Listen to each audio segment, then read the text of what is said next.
Stone chips versus brick chips. Stone chips ও brick chips ব্যবহার করে কিভাবে ভালো মানের কনক্রিট পাওয়া যায়।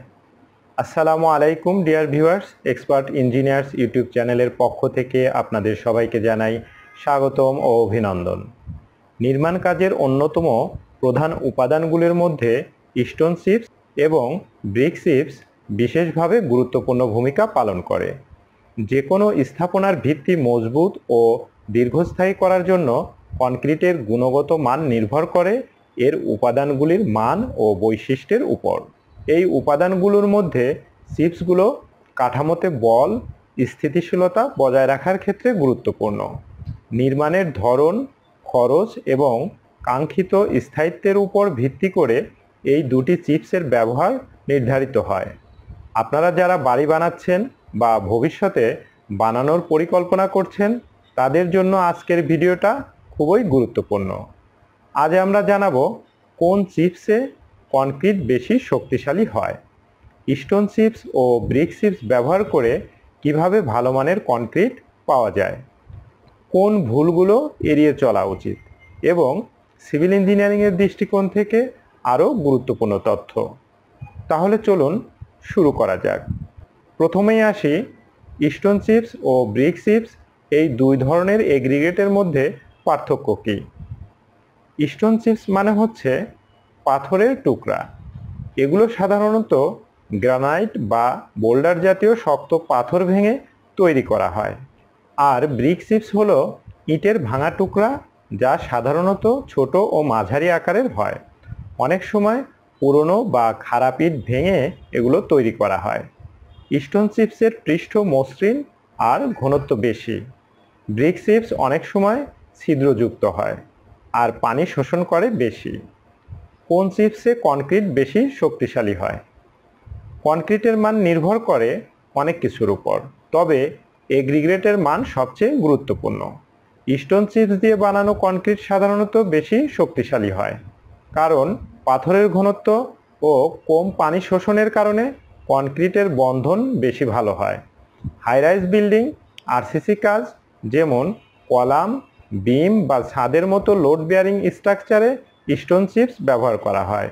স্টোন চিপস শক্তিশালী ও টেকসই হওয়ায় বড় নির্মাণ প্রকল্পে বেশি ব্যবহৃত হয়, তবে এর দাম একটু বেশি। অন্যদিকে ব্রিক চিপস কম দামে পাওয়া যায় এবং সহজে ব্যবহারযোগ্য, কিন্তু এর স্ট্রেন বা শক্তি তুলনামূলকভাবে কম। তাই হেভি লোড বেয়ারিং কাজে এটা খুব একটা উপযুক্ত না। তাহলে হয়তো প্রশ্ন জাগতে পারে, কখন ব্রিক চিপস ব্যবহার করা যেতে পারে, বা ব্রিক চিপসের কি কোনো ব্যবহার নেই? আছে। ব্রিক চিপস দিয়ে বানানো কনক্রিট তুলনামূলকভাবে দুর্বল হয়। ইটের ছিদ্রের কারণে পানি বেশি শোষণ হয়, যার ফলে সিমেন্ট পেস্ট ঠিকমতো কাজ করতে পারে না। ব্রিক চিপস সাধারণত লোড বহন করে না এমন জায়গায় ব্যবহার করা হয়, যেমন ঘরের ফ্লোর, ওয়াকওয়ে বা অস্থায়ী নির্মাণে। এছাড়া তুলনামূলকভাবে সাশ্রয়ী ও সহজলভ্য হওয়ায় ছোট প্রকল্প বা গ্রামীণ এলাকায় এর ব্যবহার বেশি দেখা যায়। একটা কথা মনে রাখতে হবে, সঠিক ম্যাটেরিয়ালস বা উপকরণ সিলেকশন সেফ কনস্ট্রাকশন বা নিরাপদ নির্মাণের পূর্বশর্ত। তাই আপনার প্রকল্পের ধরন ও প্রয়োজনীয়তা বুঝে ম্যাটেরিয়ালস সিলেকশন করুন। এবার আসি স্টোন চিপস ও ব্রিক চিপস ব্যবহার করে কিভাবে ভালো মানের কনক্রিট পাওয়া যায়। ব্রিক চিপস দিয়ে ভালো মানের কনক্রিট বানাতে যা যা প্রয়োজন। ব্রিক চিপস ব্যবহার করে ভালো মানের কনক্রিট পেতে হলে কিছু নির্দিষ্ট পদ্ধতি অনুসরণ করা উচিত। সঠিকভাবে ব্যবহৃত হলে কনক্রিটের মান উন্নত করা সম্ভব।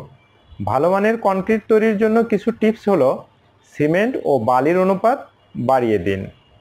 ব্রিক চিপসে ভয়েড বেশি থাকায় সিমেন্ট ও বালির অনুপাত বাড়িয়ে মিক্সিং করতে হবে। যেমন ধরুন, 3500 PSI এর কনক্রিট পেতে আপনাকে 1:1.5:2.5 রেশিওতে মিক্সিং করতে হবে। লাল ও পোড়া ইট ব্যবহার করুন। হলুদাভ ইটের পরিবর্তে লাল বা 1 নম্বর ইট এবং বেশি পোড়া ইট, যেটাকে আমরা পিকেট বলে থাকি, এই ধরনের ইটের চিপস ব্যবহার করলে কনক্রিটের গুণমান অনেক ভালো হয়। ব্যবহারের আগে ধুয়ে নিন।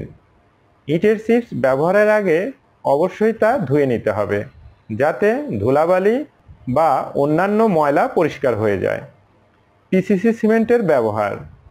ওপিসির পরিবর্তে পিসিসি সিমেন্ট ব্যবহার করলে আরও ভালো মানের ফলাফল পাওয়া যায়। পানির সঠিক পরিমাণ নিশ্চিত করুন। প্রতি 1 ঘন্টা অন্তর স্লাম্পের মান নির্ণয় করুন এবং সঠিকভাবে পানি অ্যাড করুন।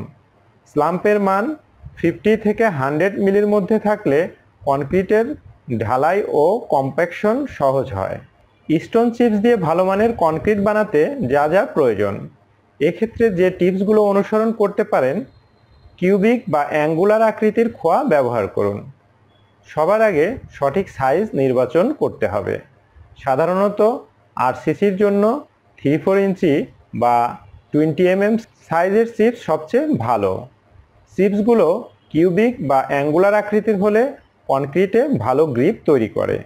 খুব ফ্ল্যাট বা লম্বাটে চিপস হলে গ্রিপ কমে যায়। বিভিন্ন সাইজের সমন্বয় অর্থাৎ গ্রেডেশন। 12 মিলি এবং 20 মিলি আকৃতির পাথরের খোয়া 40:60 অনুপাতে ব্যবহার করলে ভালো গ্রেডের কোর্স এগ্রিগেট পাওয়া যায়। এটি সমানভাবে মিশে যায়। ছোট বড় চিপসের ভালো মিশ্রণ কনক্রিটকে করে আরও ঘন। বড় খোয়ার ফাঁকা স্থান পূরণ করুন।